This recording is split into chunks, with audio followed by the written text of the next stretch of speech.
మహాచక్రి వాళ్ళంతా కూడా రిసార్ట్ దగ్గరికి వస్తారు. అబ్బా! రిసార్ట్ అదిరిపోయింది కదా అని కన్నా అనగానే, ఈ రిసార్ట్ బిల్ వాచిపోద్దేమో అని చక్రి లోలోపల భయపడుతూ ఉంటాడు. ఏంట్రా భయపడుతున్నావా అని కేశవ అంటే, ఆయనెందుకు భయపడతాడు? బిల్ కట్టడాన్ని అనుకుంటున్నారా అని చక్రి మీద మహా కౌంటర్లు వేస్తుంది. ఇక తరువాత అందరితోనూ మహాలక్ష్మి ఫోటోలు దిగుతుంది, కానీ చక్రితో మాత్రం ఫోటో దిగదు. దాంతో చక్రి హర్ట్ అవుతాడు. ఇక తరువాత రూమ్ బుక్ చేయడానికి రిసెప్షన్ దగ్గరికి వెళ్తాడు చక్రి. అయితే అక్కడ రిసెప్షనిస్ట్ రూమ్ బుక్ చేయాలంటే ఆధార్ కార్డ్ కావాలని అడుగుతుంది. దాంతో చక్రికి ఓ ఐడియా వస్తుంది. ఇక మహా దగ్గరికి వెళ్ళి, ఈ రిసార్ట్లో దిగాలంటే అందరికీ ఆధార్ కార్డులు కావాలంటండి. మీ దగ్గర అది లేదు కదా, మనిద్దరం భార్యాభర్తలని చెప్తే నా ఆధార్ కార్డ్ సరిపోతుంది.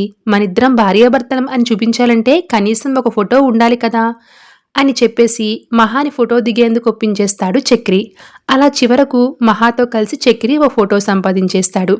ఇక తరువాత మాధవ చక్రి దగ్గరికి వచ్చి, ఎన్ని రూములు తీసుకున్నావురా అని అడుగుతాడు. 2 రూములు తీసుకున్నాను అన్నయ్య, ఒకటి నాకు, నా భార్యకు, ఇంకొకటి మీ అందరికీ అని చక్రి చెప్తా ఉంటాడు. ఏంట్రా మీ ఆవిడంటున్నావు?